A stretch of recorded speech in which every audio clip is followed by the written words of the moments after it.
Hello नमस्कार। आज सभी का फिर से स्वागत है हमारे कंसेप्ट केमिस्ट्री में। तो आज हम बात करेंगे कि जो यहाँ देख रहे हैं कि द्रव्यमान संरक्षण का नियम। द्रव्यमान संरक्षण का नियम क्या होता है? द्रव्यमान संरक्षण का नियम होता है कि पदार्थ किसी भी अवस्था में हो, पदार्थ किसी भी अवस्था में हो, चाहे पदार्थ किसी भी अवस्था में हो। देखिए, सबसे पहले यह जान लेते हैं कि द्रव्यमान संरक्षण नियम दिया था किसने?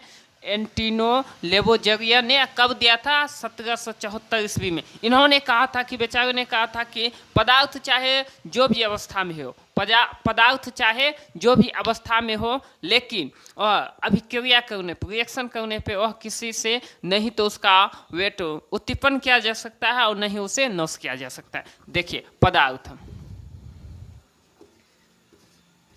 पदार्थ चाहे वह जिस अवस्था में हो, पदार्थ चाहे वह जिस अवस्था में हो, चाहे भौतिक अवस्था,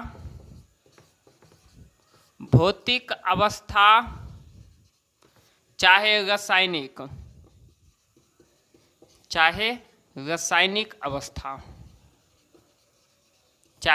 रासायनिक अवस्था, पदार्थ दो अवस्था में हो सकते हैं, भौतिक अवस्था और रासायनिक अवस्था। देखिए, वीडियो को स्किप करके हम सबसे पहले इसको देख लेते हैं, भौतिक अवस्था क्या होता है और रासायनिक अवस्था क्या होता है। अवस्था, और कहीं कहीं इसको हम परिवर्तन भी बोलते हैं, कहीं कहीं परिवर्तन भी बोलते हैं। परिवर्तन अच्छा से समझ लीजिए, भौतिक परिवर्तन क्या है। देखिए, जब कोई पदार्थ अभिक्रिया करते हैं तो कुछ चेंज होता है, और चेंज हो के कुछ अपना आकार बदल लेते हैं, वेट बदलते हैं, रंग बदलते हैं, बहुत चीज़ बदलते हैं। तो देखिए, लेकिन इसमें क्या, भौतिक अवस्था में जब कोई पदार्थ अभिक्रिया करने के बाद भी वही अवस्था में आ सके, पुनः उसी अवस्था में आ सके। देखिए, जैसे कि हम जल को यदि हम 0 डिग्री सेल्सियस ताप पर लेके जाते हैं तो वह बर्फ बनता है। जल को जब हम 0 डिग्री सेल्सियस ताप पे लेके जाएंगे तो बर्फ बनता है। और यदि पुनः बर्फ को हम 0 डिग्री सेल्सियस से अधिक लेके जाएंगे तो फिर क्या होगा? वह जल में बदल जाए। देखिए, जब कोई पदार्थ अभिक्रिया करने के बाद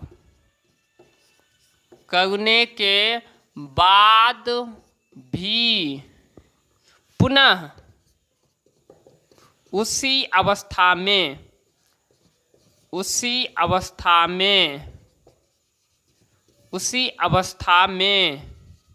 आ सके उसे भौतिक अवस्था कहते हैं। भौतिक अवस्था कहते हैं। यह आपका भौतिक अवस्था था। भौतिक पदार्थ की भौतिक अवस्था क्या होता है? एक सिंपल सी लैंग्वेज में समझ लीजिए कि जो हम अभिक्रिया कराते हैं, अभिक्रिया होने के पहले जो पदार्थ जिस अवस्था में रहते हैं, अभिक्रिया करने के बाद उससे अभिक्रिया कराते हैं तो फिर पहले की अवस्था में आ सके। तो यदि ऐसा है तो वह पदार्थ की भौतिक अवस्था है। चलिए, अब रासायनिक अवस्था को देखते हैं।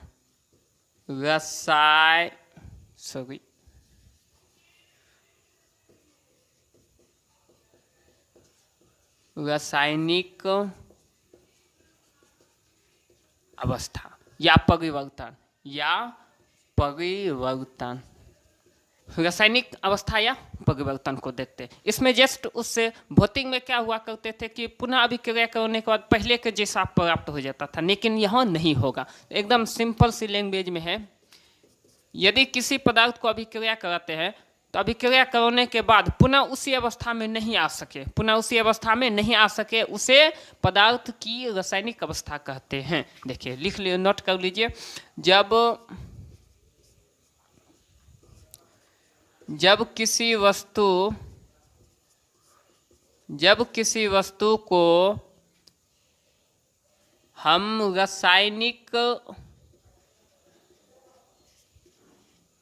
रासायनिक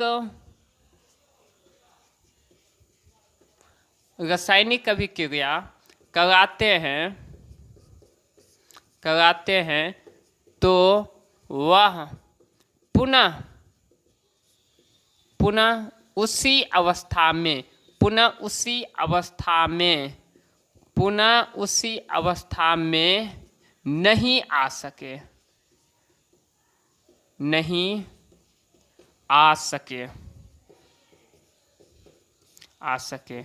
उसे रासायनिक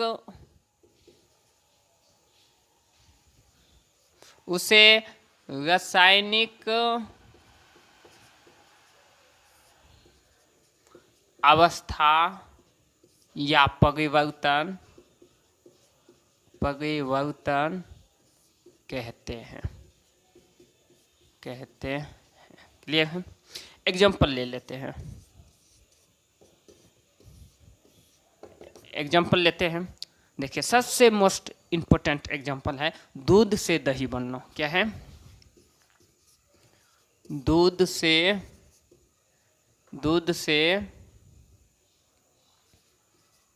दही बनना। क्लियर है? अब इसको समझते हैं। दूध से हम दही बना सकते हैं, लेकिन दही से दूध हम नहीं बना सकते हैं। क्लियर है? देखिए, अब क्या है? मोमबत्ती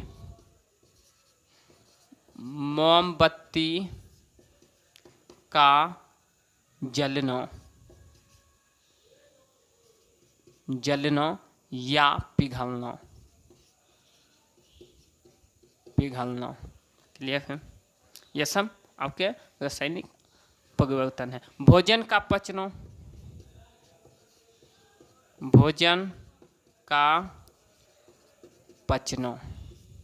इटीसी सब है, बहुत सारे हैं जो कि इम्पोर्टेंट सब हैं। चलिए, यह आपका भौतिक अवस्था और रासायनिक अवस्था था। तो अब हम चलेंगे किस पे? द्रव्यमान का नियम पे। द्रव्यमान के नियम जो कहता है कि 1774 ईस्वी में एंटोनी लेवो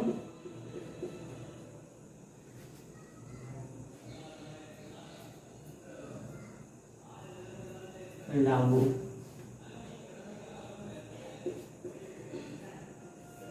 1774 ईस्वी में एंटोनी लावोजेविया ने बताया था कि रासायनिक अभिक्रिया जो हम कराते हैं उसमें कोई भी पदार्थ, चाहे वो भौतिक अवस्था में रहे या रासायनिक अवस्था में रहे, भौतिक अवस्था में रहे या रासायनिक अवस्था में, उसमें उसका द्रव्यमान नहीं बदलता है और नहीं कभी तो नाश किया जा सकता है, नहीं निर्माण होता है। जब रासायनिक अभिक्रिया कराते हैं पदार्थ का, तो उसमें द्रव्यमान का नहीं नाश किया जा सकता है और नहीं उत्तीपन किया जा सकता है। एकदम एग्जाम्पल देते हैं।